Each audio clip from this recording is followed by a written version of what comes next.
Estamos por acá en el encuentro El Futuro Llama. El día de hoy estaremos acompañando el eje de la inseguridad de la paz y tengo el gusto y el enorme honor de presentar a Volga de Pina Rapés para que nos acompañe con una pregunta capital, medular para el estado de Jalisco y para todo el país en realidad.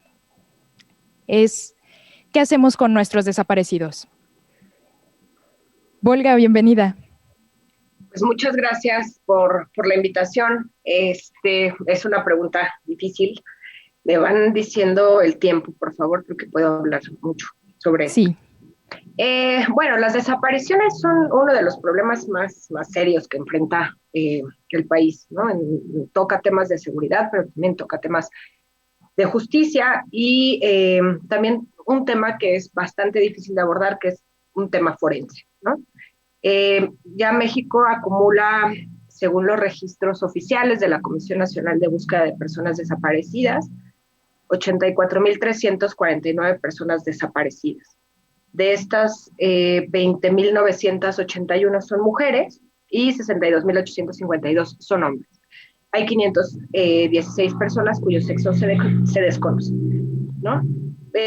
Jalisco es uno de los estados que tiene más personas desaparecidas, según estos registros, con 11.996 personas desaparecidas. Sumadas a estas cifras de desaparición, relacionado con el componente forense, además, los distintos datos, tanto oficiales como recopilados tanto por periodistas como por organizaciones de la sociedad civil, nos hablan de que existen entre 37.000 a 50.000 cuerpos sin identificar, cuerpos de personas fallecidas sin identificar, que en algún momento pasaron por instancias estatales, digamos, servicios forenses o similares, pero que no, cuya identidad se desconoce, porque no se tienen buenos registros forenses, porque no se siguieron los protocolos que se deben seguir en tema de cuerpos no identificados, porque no había bases de datos y no hay todavía bases de datos fiables con ADN, un montón de problemáticas que, bueno, hay que empezar a tomar un poco más en serio, porque esta crisis, digamos, de las desapariciones recientes viene de 2007. Estamos en 2021 y todavía no encontramos como por dónde empezar a ver resultados, ¿no? claro. Que por cierto, quería preguntarte, para la audiencia, el público que nos sigue, ¿cómo fue que comenzaste a trabajar con este tema tan delicado, Olga? Pues mira, yo soy defensora de derechos humanos hace muchos años. Trabajé en una organización de la sociedad civil que se llama Instituto Mexicano de Derechos Humanos y Democracia.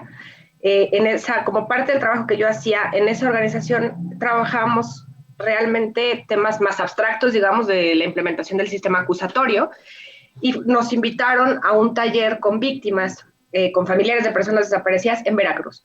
El taller, bueno, versaba sobre los derechos de las víctimas, sobre qué pasa en la investigación criminal, en el proceso penal, y ahí en ese taller pues se empezaron a acercar muchas familiares, mamás sobre todo, de personas desaparecidas, y nos pidieron como organización, pues Veracruz en ese momento estaba empezando a sonar el tema, digamos, nos pidieron apoyo legal, ¿no? Para documentar sus casos, en algunos casos, en otros para litigarlos, porque ya estaban, digamos, en una etapa más avanzada, y ahí empecé a trabajar esto más o menos, híjole, ni me acuerdo qué año fue, 2013, por ahí, formalmente.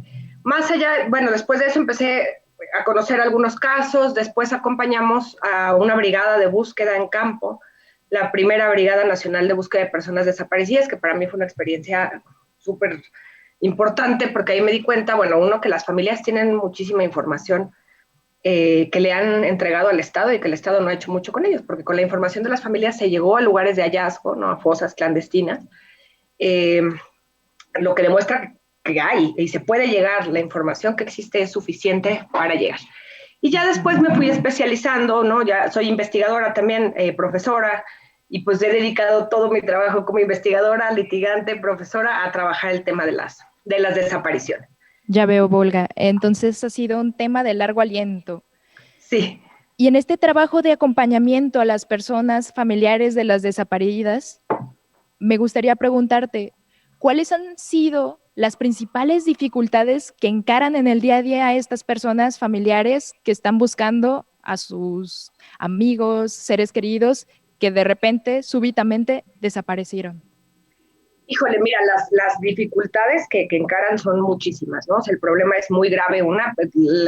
Hablemos primero de los impactos a nivel emocional, físico, porque tiene varios impactos en la salud física y económicos, ¿no? Las familias de personas de desaparecidos, sobre todo las mamás, hay que decirlo muy claro, la búsqueda de los desaparecidos es una tarea feminizada, le llamamos, son prácticamente puras mujeres las que buscan, sí hay hombres, pero en menor medida, tiene muchos impactos a nivel familia, a nivel comunidad, a nivel trabajo, pierden los trabajos muy a menudo porque pues tienen que estar en tareas de búsqueda y no les dan permiso, se tienen que estar trasladando de estado a estado. Todas las familias que han participado en procesos de incidencia, digamos, para la creación de la Ley General de Desaparición, que también me tocó participar, para el impulso de protocolos, de leyes locales, pues faltan un montón. Entonces tienen también ahí pérdida de ingresos, las familias se rompen, ¿no?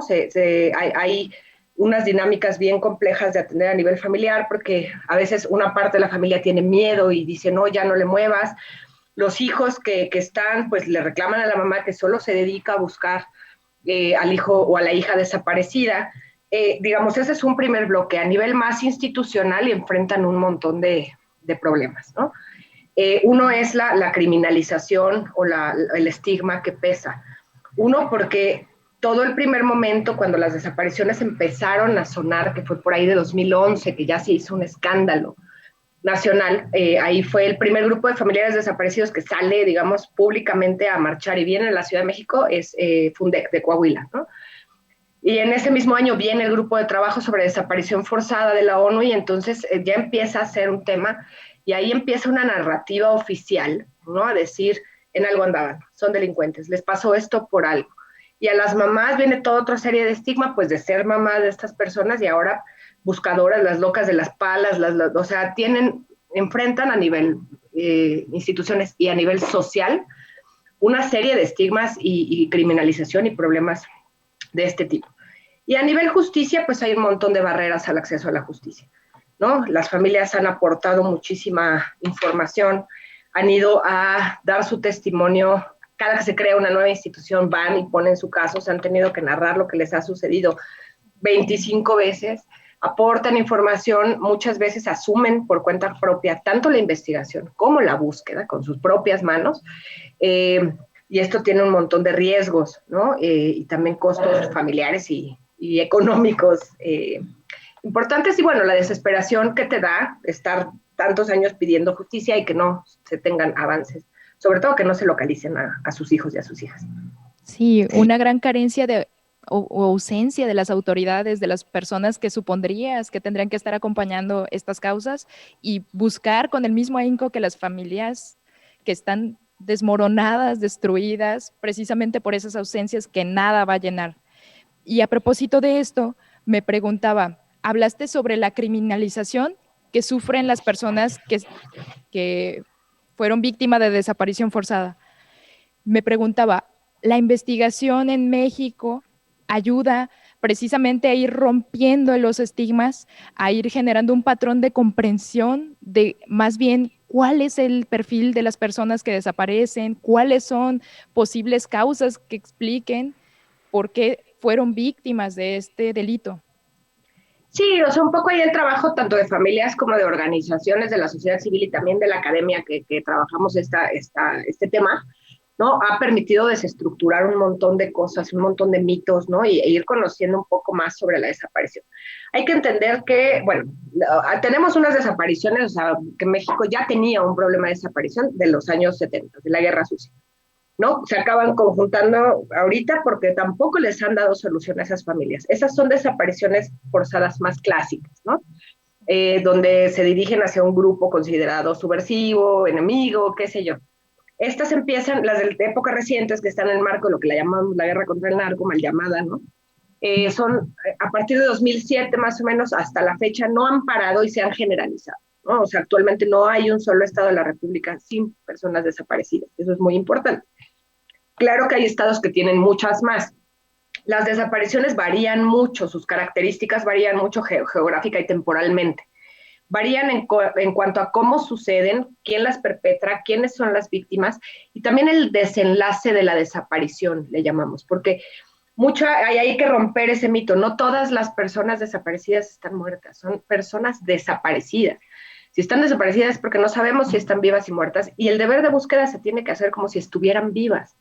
El que existan muchas fosas clandestinas y muchos cuerpos es otra cosa, pero mientras no determinamos la identidad de las personas, hay que buscarlas bajo estándar de presunción de vida. El trabajo en varios estados, sobre todo en la región noreste del país, que es la que primero se vio azotada, digamos, por el problema de desaparición, Coahuila, Nuevo León, Chihuahua, Tamaulipas, hay estudios ahí que te empiezan a mostrar y a romper un poco de mitos, ¿no? Otra gran parte de las cosas que el Estado ha hecho es decir, pues es que es una pelea entre narcotraficantes, se los lleva el grupo rival, ¿no? Muchos de los estudios ya haciendo revisión de carpetas y entrevistando familias, no todas las desapariciones están en ese contexto y la mayoría en esa región son perpetradas por agentes del Estado, por policías en específico, ¿no? O sea, hay desapariciones de militares, de marinos y de distintos grupos policiales.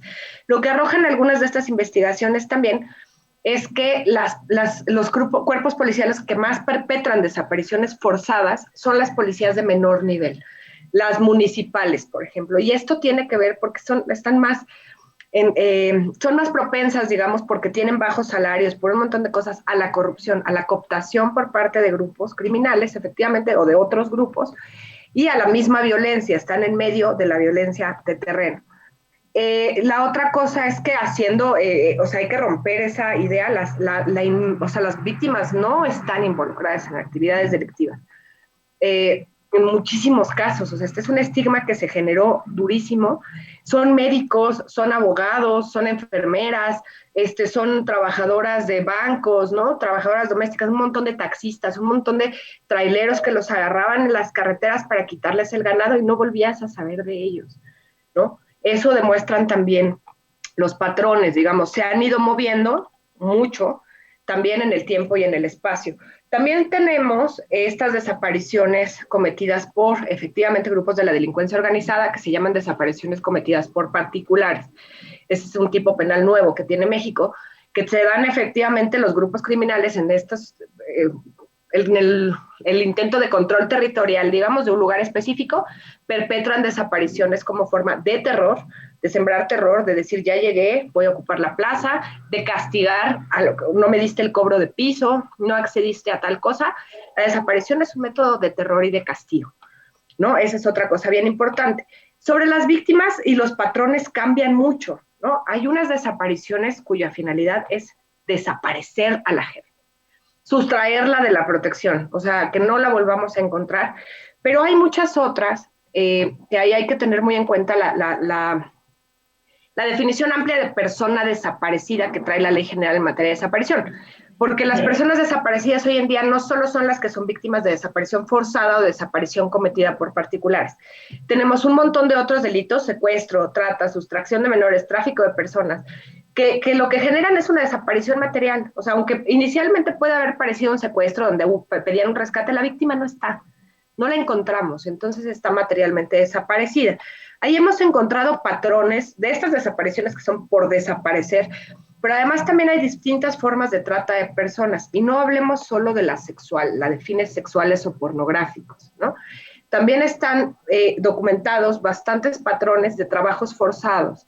Estos patrones, por ejemplo, de los grupos de la delincuencia organizada que se llevan sobre todo hombres jóvenes para ser los sicarios o halcones o cumplir alguna clase de tarea obligadamente, forzadamente, dentro de las estructuras criminales.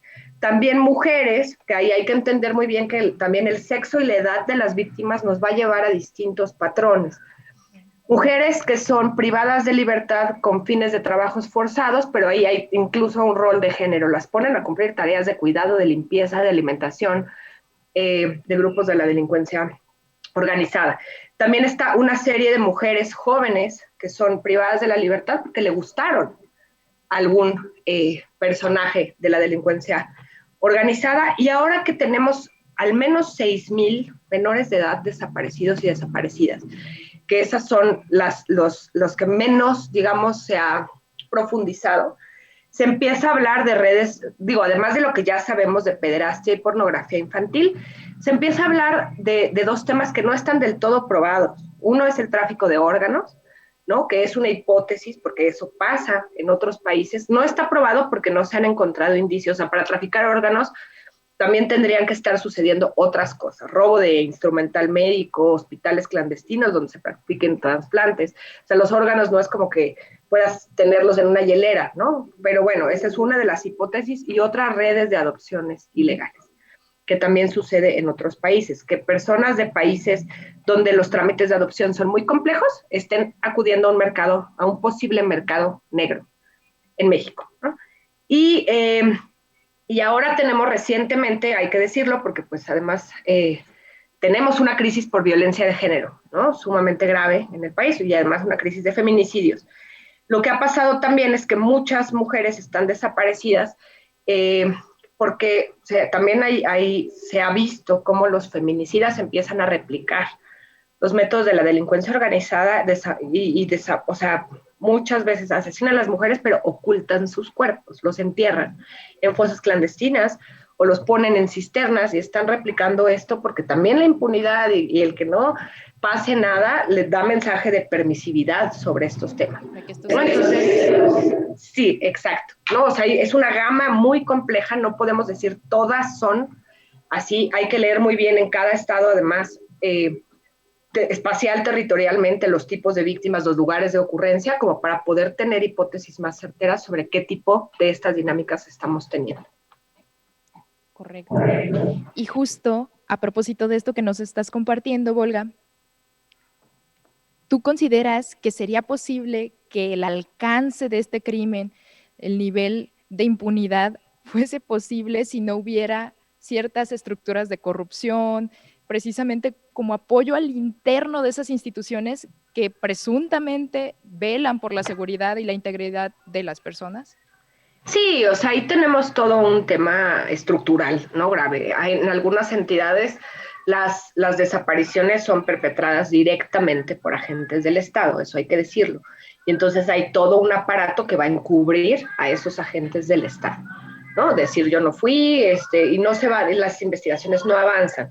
Ahora, en las demás donde no hay los perpetradores, no son directamente los agentes estatales, de todas maneras hay una serie de negligencias que ya alcanzan tal magnitud que te hablan de una permisividad muy importante sobre este tipo de conductas. En otros casos, los menos, sí hay un tema de falta de información, pérdida de información. Ahora, lo que va pasando, ¿no? Mucho es que hay periodos donde hay picos, llamamos, donde hay muchas desapariciones, que ahí te habla de algo que habla de ese momento del partido que gobierna, de quien tiene el aparato de justicia, y luego vienen cambios y ahí siempre hay una oportunidad de investigar, pero se acaban trabando.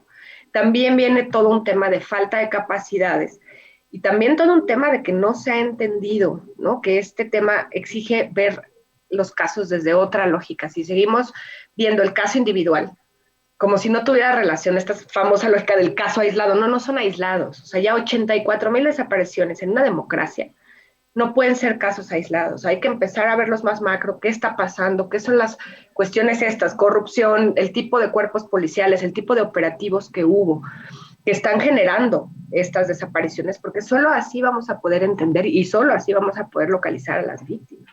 Así es justo eso. Considerar esto ya no como algo individual, atómico, separado de todo, sino algo sistemático, algo holístico que tiene que ver y nos está hablando de muchos factores que no están funcionando en nuestro país, que estas personas no se les puede responsabilidad, pero, perdón, en sentido individual, de te ha pasado a ti porque en algo andabas, que ese es un mito que diría, pues es lo que más escuchamos en el caso de las desapariciones forzadas, en algo andaba, con alguien se juntaba y tal. Pero bueno, justo enlazando con esto último que nos comentas, Volga, me gustaría ir concluyendo este diálogo, si nos pudieras platicar a raíz y a la luz de todo esto que ya se sabe, que ya han hecho como trabajo y empuje a los familiares de las personas desaparecidas, diferentes instituciones, algunas partes de las autoridades a diferentes niveles de gobierno y obviamente la academia y la investigación. ¿Qué pautas podríamos tener para políticas públicas que nos ayuden a trabajar de manera más adecuada, más perspicaz este problema tan colosal? Híjole, la pregunta del millón. Una, hay que cambiar la narrativa sobre las desapariciones, ¿no? O sea, aunque ya se ha avanzado mucho y ya se reconoció como un problema, tenemos una ley general, comisiones de búsqueda, ahora viene un mecanismo extraordinario de identificación forense, hay que cambiar estas narrativas, porque estas narrativas que minimizan dicen que está permitido, que la gente o sea, el Estado, aunque alguna persona hubiera estado en algo, nadie puede desaparecer a otra persona, nadie, ¿no? O sea, lo que procede en ese caso es detenerla y juzgarla, pero no desaparecerla. Hay que cambiar una narrativa y hay que también, parte de la prevención es también decir, o sea, el tipo de víctima es tanta que prácticamente cualquiera de nosotros puede ser víctima de desaparición. Cualquiera, ¿no? Ese es un tema a asumir, porque si todo solo asumes que es cierto sector, cierto tipo de personas, pasa mucho con las mujeres, ¿sabes? Como pasa mucho con cuando no son jóvenes las mujeres, ay, no, es que no es joven ni fea, entonces no fue víctima de trata. Bueno, ¿tú cómo sabes? Hay que investigar para empezar a sacar. Entonces hay que cambiar las narrativas, hay que asumir que todos podemos ser y todas podemos ser víctimas. Y dos, pues hay que impulsar mucho las herramientas, la Ley General en materia de desaparición y bueno, las estatales ahora ya aprobó la suya Jalisco, varios estados, ¿no? Tienen un montón de cosas que no se crearon por la ocurrencia de nadie, o sea, en esos procesos participaron familias de personas desaparecidas de muchos lugares, también organizaciones y expertos diciendo todo lo que hasta ahora había funcionado mal. Entonces, estas leyes contienen herramientas, ¿no? Como registros, protocolos, lineamientos, espacios de coordinación que es necesario impulsar y asegurar que funcionen, ¿no? Que no se queden en el papel. La coordinación es súper importante porque la información sobre las desapariciones, dadas todas estas dinámicas que te digo, está regada en todos lados, ¿no? O sea, muchas veces los reportes entran por la policía, trata, la investiga una fiscalía, desaparición otra, secuestro otra feminicidio, ahí tienes fragmentado, todo está fragmentado, lo forense. A veces un pedazo, los panteones, los manejan los municipios, ¿no? Entonces tienes ahí regada una información de todos los cuerpos que por ley se pueden mandar a fosa común, tienes ahí un pedazo regado en la autoridad municipal, pero también a veces en Secretaría de Salud y en los servicios forenses. Que hacer un esfuerzo por mapear primero todas las fuentes y sentar a todas esas personas en un espacio de coordinación que libre estos problemas de si eres secuestrado, desaparecido o trata, ¿no? Para empezar a intercambiar información y avanzar hacia, tener un diagnóstico más claro, más completo, pero el no tenerlo completo no es obstáculo para empezar ya con lo que ya tenemos, ¿no? Y ahí los registros son fundamentales, ¿no? O sea, construir los registros de más allá de cómo te llama la ley, secuestrado, tratado, ¿no? ¿Quiénes no están aquí, cuyo paradero desconocemos? ¿No? Eso nos puede ayudar mucho a empezar a tener la película completa. Dos, el enfoque más local, más territorial. Este es un problema que difícil, como te digo, que cambia de estado a estado. A nivel federal puede haber pautas, ¿no? Pautas, pero que son así paraguas. De ahí en fuera el trabajo local. Las dinámicas de desaparición de un municipio a otro pueden variar muchísimo, ¿no? También el perfil de las víctimas indirectas, les llamamos de las familias. Habrá algunas que necesiten medidas más de apoyo, hasta en temas de salud, de educación, empleo, ¿no? O sea, la visión local es súper relevante. Y dos, pues sí pasa, digamos, por cosas que pues claro que son más complicadas, ¿no? Una, el análisis, empezar a usar herramientas nuevas que pues todas las personas que están en el sistema de justicia son personas como yo, abogadas, que nos cuesta entender que para esto también se requieren otras herramientas como el análisis de contexto, que nos permitan ver estas cosas, no solo a nivel macro las desapariciones, sino en qué otras dinámicas criminales se insertan, qué grupos son los que están operando, quién les apoya a nivel político, quién les protege, quién se beneficia económicamente del crimen. Eso hay que entenderlo también. Y dos, pues que hay que impulsar ahí sí desde todos los espacios, a nivel más macro, un cambio en la estrategia de seguridad, en la política de drogas, ¿no? Que no nos ha dejado absolutamente nada bueno. No nos ha dejado margen de acción, porque solo se sigue militarizando y militarizando y militarizando, entonces nunca vamos a salir de la lógica de la guerra. Y dos, que hay que empezar a entender y la búsqueda urgente, ¿no? O sea, si la búsqueda no se hace dentro de los primeros días, vamos a seguir acumulando, vamos a llegar a las 200,000 desapariciones, ¿no? Porque si la vas dejando así como, pues se te van a ir acumulando. Si tú tienes buenos mecanismos de búsqueda urgente, que ya traemos para atrás 16,000 desaparecidos, ¿no? Pero el chiste es que los que desaparecen hoy los encontremos de volada, porque si ese número sigue, crece y crece y crece, no va a haber sistema capaz de manejarlo, ¿no? Y la autoridad municipal, ¿no? La autoridad municipal que de repente uno se olvida, porque la autoridad municipal no tiene sistema de justicia, pero hay un montón de cosas que se pueden hacer a nivel municipal, ¿no? O sea, los registros también pasan por centros de adicciones, hospitales, centros de detención, carreteras, ¿no? Mejorar sistemas de videovigilancia en las zonas donde sabemos que hay alta propensión de desapariciones y también de otros crímenes. Programas de atención a víctima y el tema que te digo de regularizar los panteones, porque en muchos panteones, en las fosas comunes de muchos panteones, pueden estar muchas de estas personas que estamos buscando. Y es un tema también que urge revisar. Sí, en efecto. Y retomando, perdón, esto que comentas sobre cómo han sido insuficientes, francamente insuficientes, nuestros métodos de búsqueda rápida, búsqueda urgente, cómo es un factor sumamente despersonalizante el simplemente ir acumulando expedientes, carpetas de investigación y no comprender precisamente ese contexto, ¿no? Detrás de ese proceso iniciado, de cada carpeta, hay familias, hay vidas que quedaron despedazadas. Sí, y ahí sí, adelante. El rebase de las instituciones también hay que entenderlo, ¿no? O sea, hay comisiones de búsqueda como la de Jalisco, ¿no? O sea, el sistema de justicia, yo te lo voy a comparar con otro proceso de implementación en el que me tocó participar. Sistema de justicia acusatorio, lo que hicieron fue borrón y cuenta nueva y empiezas con carga cero, ¿no? Entonces empiezas el primer caso y te festejabas, ¿no?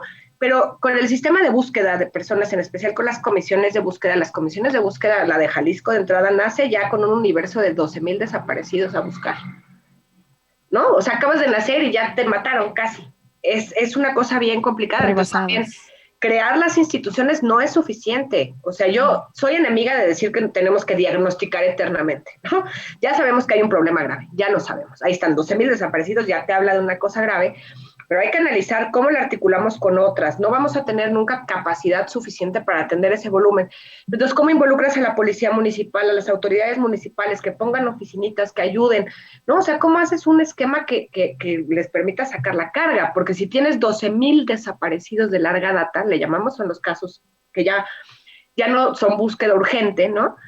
Y al día te están llegando 5 o 6, ¿cuándo acabas? No sabes ni por dónde empezar. O sea, atiendo el de hoy porque justo me voy a apurar con la búsqueda inmediata, pero entonces voy dejando atrás 12,000 casos, ¿no? Entonces ahí hay que hacer esfuerzos presupuestales, pero también de echarle más cabeza de haber otras instituciones del Estado que puedan sumarse a ese tipo de cosas, porque la búsqueda no solo es de las comisiones son quienes jalan. Pero te digo, aquí tenemos un serio problema de registros, ¿no? Desde el sistema de salud, estos que te digo, anexos para tratamiento de personas con adicciones, nadie lleva un registro, muchos de estos son de la iglesia, hay un montón de personas son ocultadas, ¿no? Hay un montón de trabajo que hay que hacer también sectorial, de que todas las instancias que tienen problemas se pongan a ordenar registros, sistemas de comunicación, sistemas de coordinación, para que se tenga un poquito más de capacidad, porque las comisiones solitas no van a poder, y las fiscalías ni quieren, ni pueden, ¿no? Así es. Precisamente esto, ¿no? Hay varias instituciones, hay varios sectores que están involucrados, pero resuena mucho lo que comentabas, que es fundamentalmente parece que están trabajando cada quien por su parte en lugar de integrar una estrategia. Nuevamente, narrativas individuales, estrategias segmentadas y el problema sigue vigente. Y ahora las fiscalías, ¿no? O sea, las fiscalías que ahora su autonomía es pretexto para yo hago lo que yo quiero. No, eso no es autonomía. Autonomía es que el poder político no meta las manos en cómo funciona la fiscalía y que no pueda decir, tú me persigues a este y eso, pero autonomía no es hacer lo que tú quieres. Hay un serio problema con las fiscalías de este país, que no quieren ponerse a trabajar lo que les toca, digamos, en materia de búsqueda de personas desaparecidas y de investigación de las desapariciones. Además de la no localización de todas estas personas, En un país de 80,000 desaparecidos, solo hay, me parece que 36 sentencias condenatorias por desaparición. ¿No? Dices, ahí también, ¿qué onda con el sistema de justicia? ¿Qué Judicial. está pasando? ¿No? O sea, con las fiscalías, porque además todo está en fiscalías y nunca avanza a judicializar. Y no me imagino el dolor y la indignación de ver precisamente que incluso en el escenario en donde se sabe qué pasó con la persona que desapareció, no se alcanza justicia. Y, Exacto. y eso, ¿qué mensaje envía a las personas que inciden en este delito? Sí, es muy grave. O sea, a mí me parece que de verdad hay que, o sea, digo, es grave, poca, o sea, yo no entiendo los que no ven la gravedad. O sea, claro que si le comparas, no sé, con la pandemia, ¿no? Pues híjole, ahorita tenemos una emergencia, pero la emergencia de desapariciones ya lleva un montón de años. Somos una democracia, ¿no? O sea, las desapariciones en dictaduras del Cono Sur eran 20,000, 30,000, ¿no? Hay que atender este problema y o sea, además no solo es la búsqueda, porque también ahí se la dejamos muy barata a las autoridades. O sea, sí la búsqueda hay que localizar a los desaparecidos porque ese es el primer acto de justicia que se les debe a las familias, pero dos, también hay que seguir avanzando hacia la investigación y sanción con todas las garantías de debido proceso de las personas que hicieron esto, porque si no, no vamos a acabar con las desapariciones. La impunidad manda un mensaje de permisividad. No hay castigo, Efectivamente. se vale desaparecer y no tiene costos, ¿no? Entonces hay todavía un largo trabajo que hacer, que no solo es el tema de sacar fosas, porque para ahí parece estar la narrativa ahorita de, bueno, pues ya saquemos a los muertos, identifiquémoslos, entreguémoslos a las familias y que se vayan ya a hacer su duelo, ¿no? No, nos falta la justicia, pues. Falta la justicia, falta la prevención. Sí, y falta que el Estado, porque esa es una cosa muy, muy curiosa, ahora es el Estado acompañando a las víctimas, ¿no? A Así. lo que ellas investigan, a lo que ellas buscan, porque pues ya no les queda cara para otra cosa, pero en algún momento queremos ver a un Estado proactivo, ¿no? En el que se confíe para que las familias tengan que estar, o dejen de estar buscando, digo que igual lo van a hacer por su corazón, pero el Estado es que tendría que estarse arriesgando y poniendo ahí el Llevando la cuerpo. responsabilidad. Exacto, no las familias y el Estado acompañándolos. ¿De cuándo que el Estado acompaña a las víctimas en una cosa así? Es un abandono. Bueno, Volga, pues vamos llegando al cierre de nuestro diálogo. Agradezco muchísimo tu presencia y que nos hayas compartido toda tu experiencia y tu reflexión a propósito del tema de por qué desaparecen a los nuestros. Muchas gracias a todas las personas que nos escuchan, nos siguen en este encuentro El Futuro Llama. Por favor, síganos en redes sociales y sigan este encuentro porque vamos a tener varias reflexiones también sobre este eje de la inseguridad de la paz. Muchísimas gracias, Volga. Muchas gracias a ustedes por la invitación.